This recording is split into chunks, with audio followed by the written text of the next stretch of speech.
তো হ্যালো বন্ধুরা, আমি ঝন্টু মিস্ত্রি। তো আজকে তোমাদের একটা ভিডিও দেব বালু কেন চালে বা বালু কেন চালনি করে আমরা কাজ করি। তো কোনো মালিকরা আছে যে বলে আমরা যে বালু চালি আমাদের মিস্ত্রি কাজ করার মানে ভালোর জন্য করি। তো এই ব্যাপারে ভিডিও বানাবো তোমাদের, যে বালু কেন চালি তার বিষয়ে কথা বলো। তো ভিডিওটা তোমরা শুরু থেকে শেষ পর্যন্ত দেখবেন। নতুন হলে চ্যানেলটা সাবস্ক্রাইব করবেন, ভালো লাগলে ভিডিওটা লাইক করবেন। আমি ঝন্টু মিস্ত্রি ছোট্ট একটা ভিডিও তোমাদের বানাই দিচ্ছি।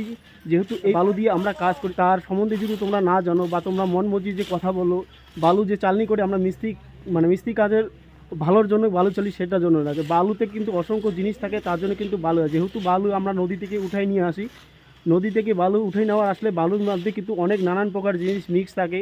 যেরকম নদীর মধ্যে মানুষকে এখন জ্বালায় দেয়, সেখানে কিন্তু কয়লা যে কালো যে নোংরা জিনিসগুলো আমাদের ফেলায় দেয়, মানে যেখানে যেহেতু নদীতে আমাদের নদীর পাড়ে কিন্তু লোককে জ্বালানো হয়, তারপরে সেখানে কিন্তু নানান ধরনের নোংরা আসে। আবার নদীতে শামুক থাকে, প্রচুর ধরনের জিনিস থাকে, তার জন্য আমরা তো যেহেতু আমরা বালু চালনি করছি, এই দেখো।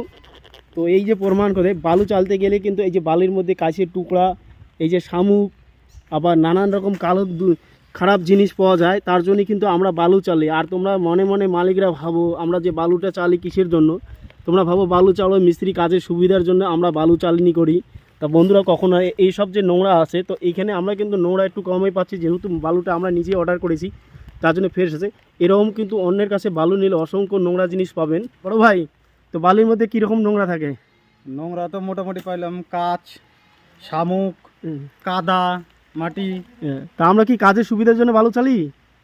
না না, বাড়ির মালিকের সুবিধা হয়, কাজটা লাস্টিং করার জন্য। তো বন্ধুরা, আমরা কিন্তু এই যে বালুটা আমরা চালনি করছি, কিন্তু আমরা যেহেতু এই কাজটা আমরা ঠিকা নিয়েছি, তো ঠিকা নিয়ে কাজ করলে কিন্তু আমরা বালু না চাইলে করলে কিন্তু আমাদের সুবিধা।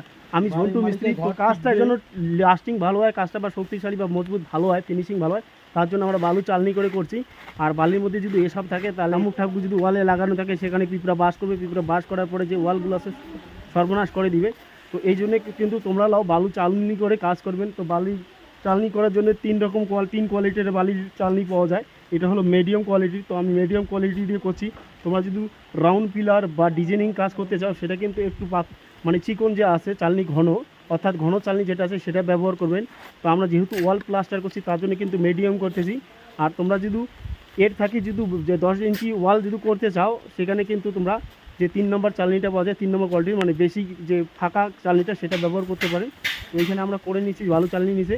তো বালু চালনি করার উদ্দেশ্য অর্থাৎ হলো বালু পরিষ্কার করার জন্য আমরা বালু চালনি, আর বালুতে যেন নোংরা না থাকে তার জন্য আমরা বালি চালনি করে কাজ করি। আর কতগুলো মালিক যে আছে মিথ্যা কথা বলে, ওরা কাজের সম্বন্ধে জানে না, হয়তো 2-4 দিন একটা নিজের ঘর বানার পরে নিজে ইঞ্জিনিয়ারের মতো কথা বলে। তো কখনো বা মানুষের মিথ্যা কথা শুনবে না, বা এইগুলা বাজে কথায় কখনো কান দিবে না। মিস্ত্রিরা যেরকম করে কাজ করুক, এইরকম করে কাজ করলে আপনার শক্তিশালী, মানে আপনার কাজটা সব থেকে ভালো হবে, আর ওয়ালগুলো প্লাস্টারও শক্তিশালী হবে। আর নিজেরাই কখনো মিস্ত্রির ভার নিও না, কেননা 2-1 বছর বা 1-2টা ঘর বানায় কখনো মিস্ত্রি হয়ে যায় না।